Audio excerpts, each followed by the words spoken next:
balik lagi bersama saya Ica Malia dalam program Pokok Insider. Kalau kita tadi udah bahas tentang gimana caranya Mas Alvin proses trauma healing, dan sekarang kita mau tanya nih, apa saja tahapan trauma healing pasca bencana? Apalagi sekarang kan masih ada bencana yang ada di Lumajang, Mas Alvin. Oke. Mengenai apa saja proses trauma healing, tahapannya ketika seseorang mengalami hal tersebut. Yang pertama, dia akan merasa saya harus tinggal di mana setelah ini. Artinya sekarang kan proses mengungsi gitu, Mbak. Dari proses mengungsi ini, saya yakin banyak dari korban, terkhusus yang saat ini sedang erupsi Semeru.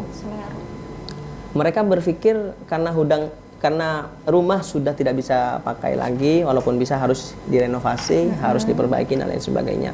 Maka yang pertama, dia akan masih terngiang terhadap kejadian pada saat kali pertama Semeru itu erupsi.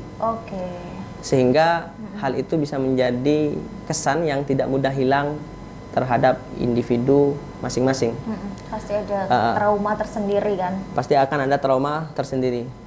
Setelah mereka masih tersisa ingatan bahwa bencana itu hampir merenggut nyawa, dia akan memikirkan sanak family atau keluarga yang ketika itu ada yang luka, bakar ataupun terpapar oleh erupsi tersebut. Di sisi lain ada juga yang meninggal. Yang kedua, dia akan berpikir keluarganya tidak akan balik gitu, Mbak. Kemudian setelah itu mereka sudah mengalami tahap 2 ini, insya Allah selanjutnya kalau memang korban ini bisa berpikir lebih luas, dia akan mengambil banyak makna atau hikmah yang terjadi pada dirinya gitu, Mbak. Artinya kalau memang dia berpikir lebih luas, dia akan dia akan merasa bahwa dirinya sebentar lagi akan merasakan kebahagiaan. Dan pada saat keyakinan itu memang benar-benar diterapkan, progresivitas dalam kehidupannya, saya yakin lebih mudah untuk membaik, karena memang dia sudah yakin bahwa semua cobaan yang tertimpa pada dirinya, terkhusus kepada seluruh manusia ini, adalah ujian yang pasti akan ada maksud dan tujuannya juga gitu, Mbak. Mas Alvin, kalau kita menilik ya, banyak orang itu kan karakternya beda-beda. Ada yang bisa langsung menerima, oke, ini cobaan dan aku harus benar-benar ikhlas karena ini cobaan dari Allah. Gimana dengan orang yang masih benar-benar tidak ikhlas? Karena kita tidak bisa menuntut dia harus ikhlas secepat itu, apalagi bencana ini kan baru terjadi hari Sabtu kemarin ya, Mas Alvin. Kamu selaku motivator, apa yang harus kamu lakukan kepada orang-orang yang benar-benar belum ikhlas gitu kan? Apalagi kehilangan sanak keluarga itu adalah hal-hal yang luar biasa menyedihkan sekali ya, Mas Alvin ya. Iya benar. Ya memang saya katakan kembali di awal, Mbak, bahwa apapun profesi kita tidak bisa 100% bisa mengubah keadaan seseorang. Tapi ketika orang lain bisa mempunyai banyak metode, mempunyai banyak strategi untuk bisa mengubah sikap atau keadaan seseorang, maka saya sebagai motivator menyarankan kepada orang yang hingga detik ini pun masih mendarah daging ketakutannya, selalu merasa hal itu adalah cobaan yang berlarut-larut kesedihannya gitu loh, Mbak.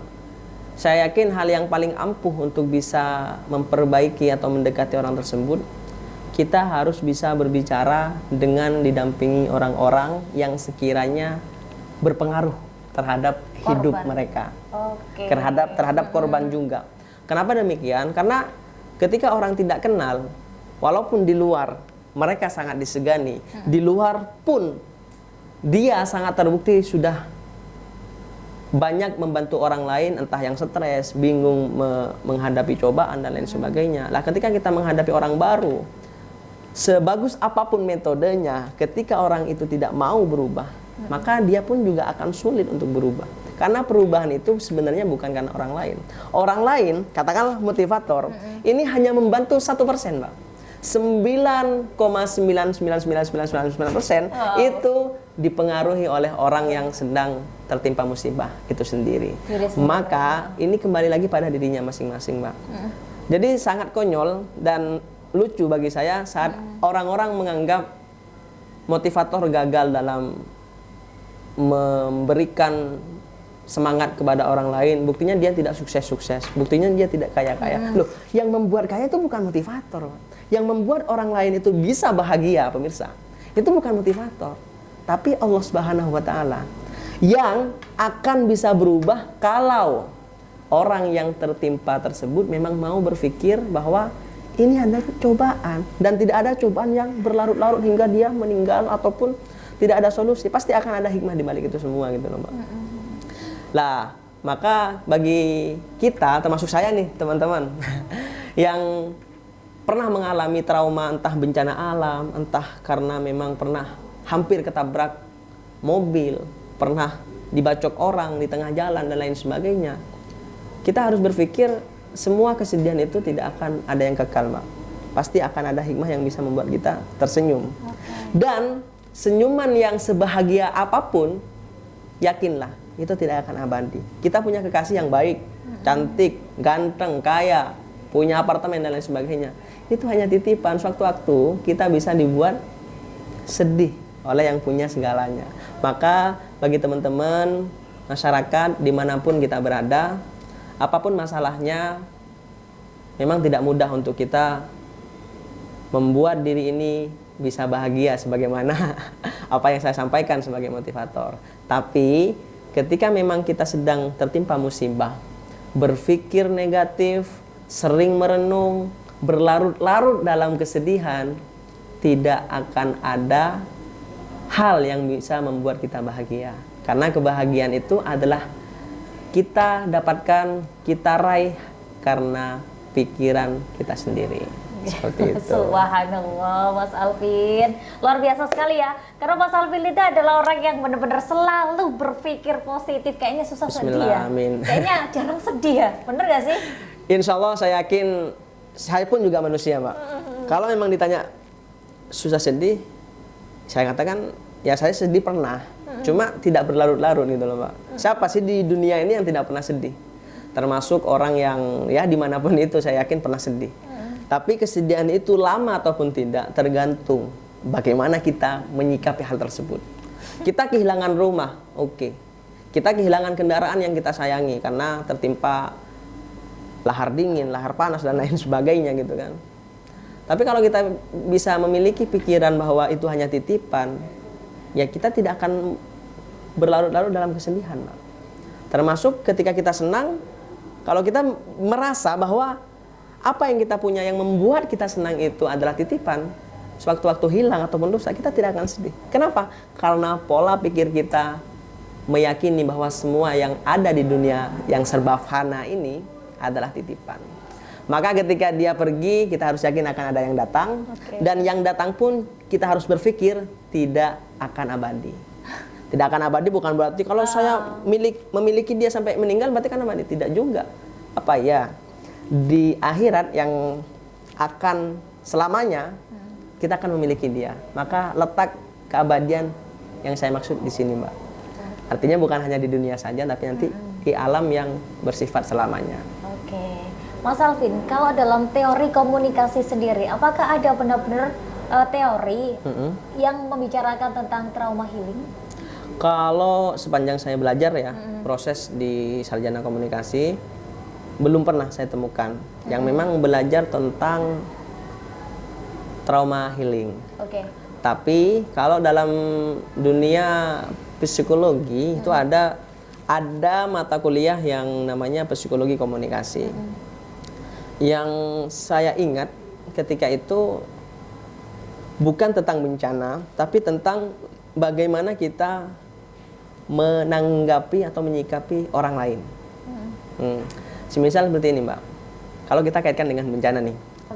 Orang yang tidak bisa move on terhadap kesedihan, dia akan berpikir ya Allah kapan ya saya sedih, diajak interaksi tidak mau, disuruh untuk ngambil beras karena ada bantuan tidak mau, karena dia selalu nangis ingat terhadap keluarganya yang meninggal gara bencana tersebut.